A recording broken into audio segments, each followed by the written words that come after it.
So I'm talking today about Tuesday, the 4th of August, and it's fairly light in terms of the aspects between planets and also between the moon and the planets.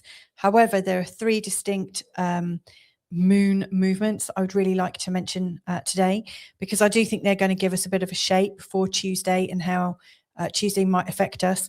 And given that they're quite small, fleeting aspects, I thought I'd also add in a little bit of famous comparisons so that we could really understand how those energies sit.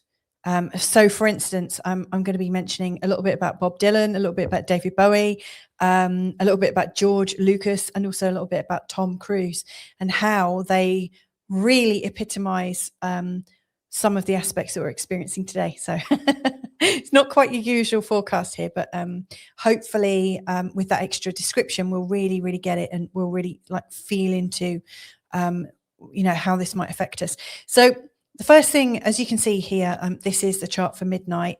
You can see the moon is coming into a conjunction with Saturn. Now, this is interesting because with the moon, we've got our emotions and our intuition, our psyche, our reactions. The moon is very reactive.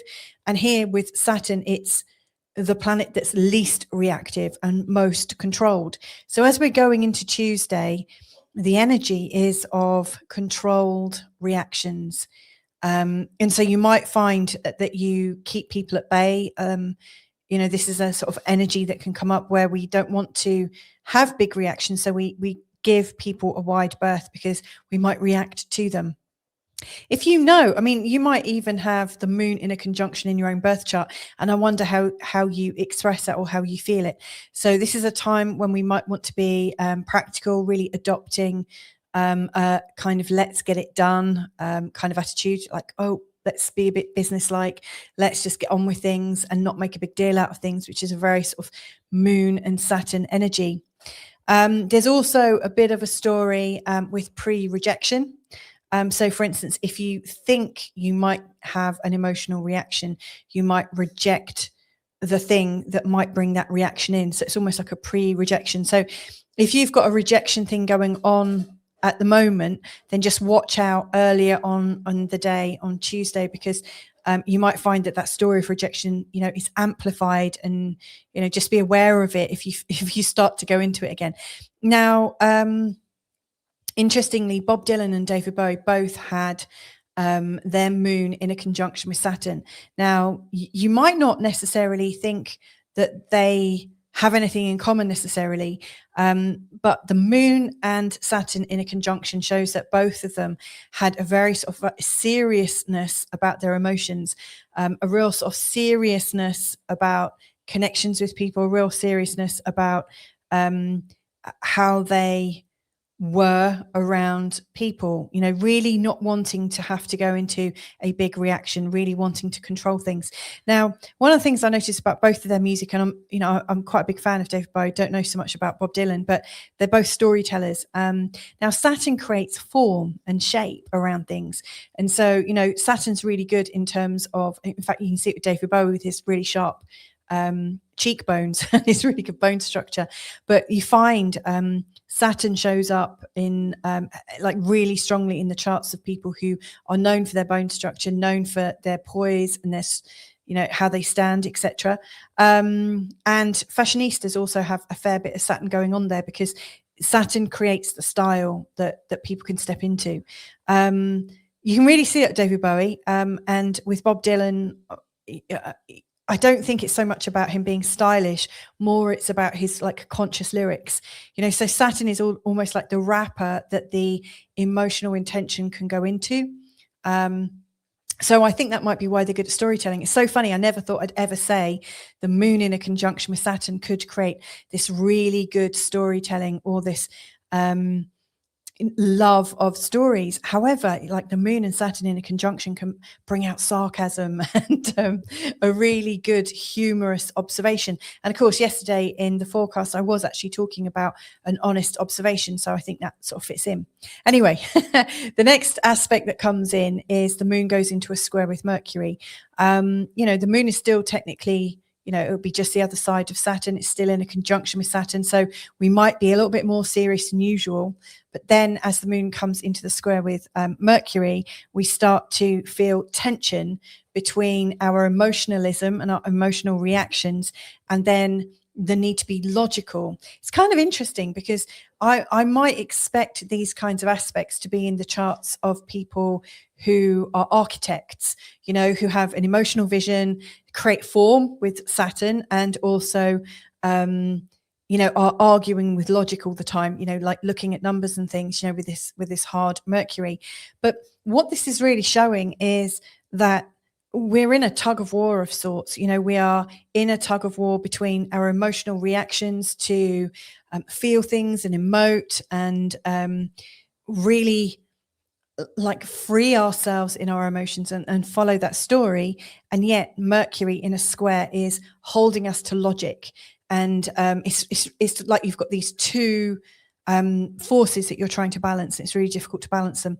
Now, interestingly, George Lucas has this very aspect in his birth chart. And of course, George Lucas is the genius behind the Star Wars trilogy, or it's probably more than that now, isn't it?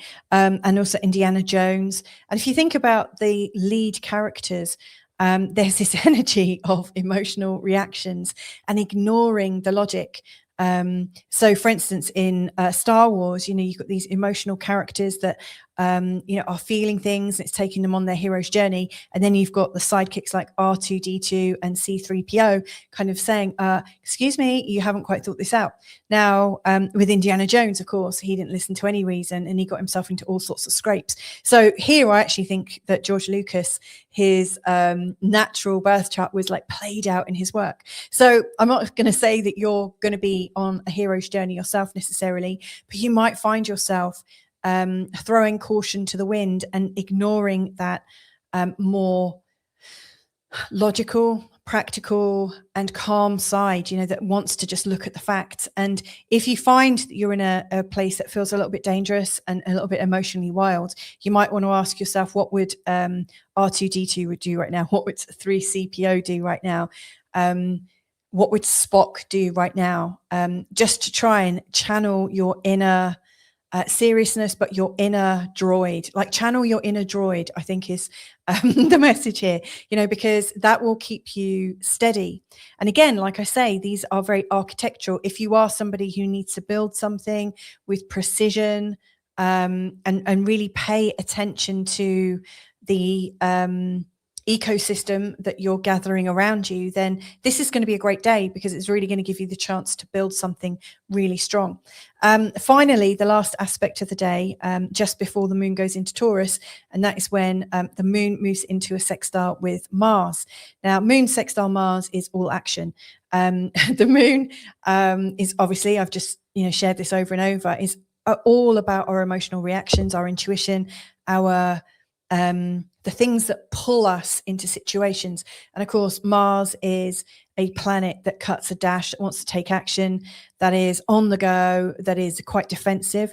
And sextiles, these 60-degree aspects, they are encouraging us to work. They're always saying, now what, now what, now what? And it's suggesting that there's opportunities for us, but not that they just land in our lap. We have to put a little bit of work into it. Now, our action hero, Tom Cruise, funnily enough, has this sextile. Isn't the internet a wonderful thing? Because I was able to research all of those.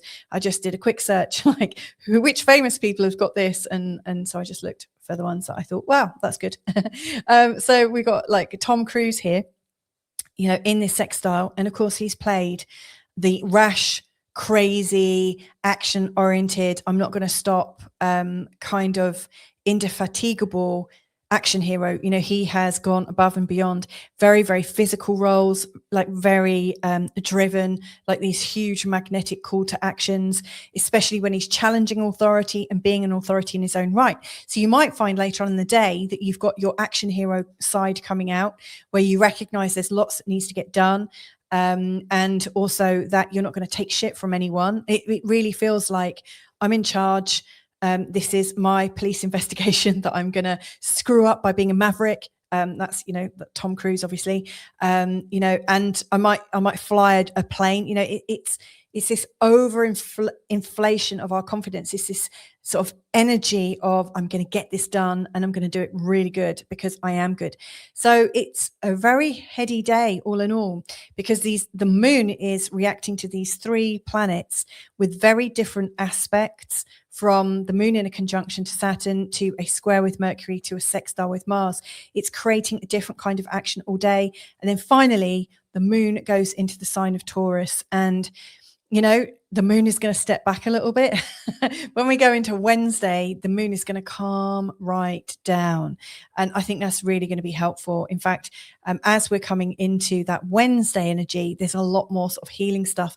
So I think Tuesday is a bit of an activation day. Now, at the beginning of the week, I did say, Tuesday and Saturday are our quietest days because they're just moon aspects. And, I said there's less to process. But I really do see on Tuesday, there's a lot to work on. So it's not like we're in some healing quandary or anything. We are taking action, and we're sorting things out. We are absolutely, working with our inner droids and also with our inner action heroes. So I hope you have a beautiful day on Tuesday, and stay tuned. Come back tomorrow and I'll be telling you more and more about what's going on in our cosmos. Anyway, lots of love to you wherever you are. Catch you real soon. Bye for now.